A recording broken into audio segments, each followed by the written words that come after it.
దీని ఫలితాలు రాను రాను భయంకరంగా ఉంటాయి. ఇప్పటికైనా రియలైజ్ అయ్యి సిస్టమ్స్ గాడిలో తెచ్చుకోకపోతే తర్వాత దాన్ని మళ్ళీ గాడిలోకి తీసుకురావడం అసాధ్యమైన విషయం ఆయన గుర్తించాలని ఆశిస్తున్నాం. గుర్తించకపోతే ఆయన కర్మ. వచ్చే కాలంలో ఎట్లుంటాయి ఫలితాలు అంటే ఇంకా భయంకరంగా ఉంటాయి. ఈ విషయం కూడా ఆల్రెడీ చెప్తూనే ఉన్నాం. ఎప్పటికైనా రియలైజేషన్ వస్తుందని రావాలని ఆ దేవుడిని కోరుకుంటున్నాం. Thank you sir. ముఖ్యంగా రాష్ట్రంలో మొత్తం రెడ్ బుక్ రాజ్యాంగం నడుస్తుంది, ప్రజాస్వామ్యంలో ఆ రాజ్యాంగం లేదని చెప్పి అందరూ అంటున్నారు. అదే క్రమంలో ఎన్ని జరుగుతున్నాయి అనుకోవచ్చా? నేను అదే అంటున్నా కదా, ప్రకటించినారు. అది కూడా ఏదో పాలన లేకొచ్చి నాకు చేయడం కదా. మళ్ళీ చెప్తున్నా, వైఎస్ఆర్సీపీ హయాంలో మీరు ఏ కేసులు అన్నా చూడండి, మా హయాంలో జగన్మోహన్ రెడ్డి గారి హయాంలో ఖచ్చితంగా ఇంక్లూడింగ్ చంద్రబాబు నాయుడు గారిని అరెస్ట్ చేసిన. ఇట్లా చేయాలంటే ఆయన వచ్చిన 3 నెలలకు వేసిండొచ్చు చంద్రబాబు నాయుడు గారిని, జగన్మోహన్ రెడ్డి గారు అనుకోండి. ఎందుకంటే కేసులు ఉన్నాయి. అయితే ఇన్వెస్టిగేషన్ జరగాలి, ఆధారాలు దొరకాలి, ఉండాలి. ఆధారాలు ఉన్నాయి. మేం కాదు, సెంట్రల్ గవర్నమెంట్ పెట్టిన కేసులు ఉన్నాయి.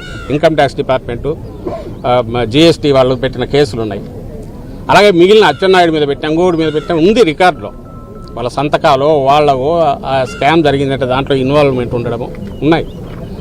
ఇట్లా అయితే అసలు ఏమీ ఉండదు. ఏ కేసుకు సంబంధించిన ఆరోపణలు ఉండవు, తయారవుతుంది. లేదా 10 ఏళ్ల క్రితం ఏదో ఉంటుంది. ఆ 10 ఏళ్ల క్రితం ఎవడో ఎక్కడో ఏదో అన్నాడని తెచ్చి పోసాని కృష్ణమూర్తి లాంటి వాళ్ళు అది కూడా పెట్టారు సినిమా ఆర్టిస్ట్ మీద. ఈ పని ఎవరు మేము చేయలేమా? రేపొస్తే అధికారం లేకొస్తే.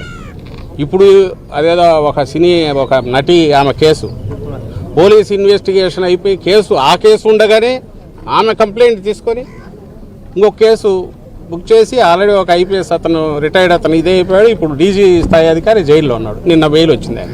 అయితే గత ప్రభుత్వంలో ఫిర్యాదులు ఇచ్చిన కేసులే కదా సార్, అవన్నీ కూడా ఇప్పుడు తోడింది.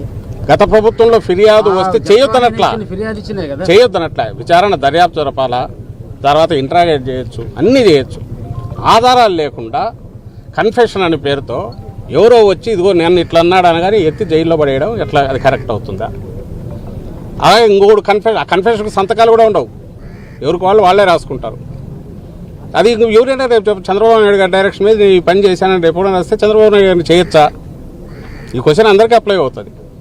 కాకాని గోవర్ధన్ రెడ్డి మీద పెట్టిన కేసు ఏ సెక్షన్లు తర్వాత ఎట్లా సెక్షన్లు యాడ్ చేశారు తెలియదు. మళ్ళీ వచ్చాయి ఉన్నట్టుండి ఎస్సీ ఎస్టీ కేసు, లేదా ఎక్స్ప్లోజివ్స్ కేసు ముందు లేదు.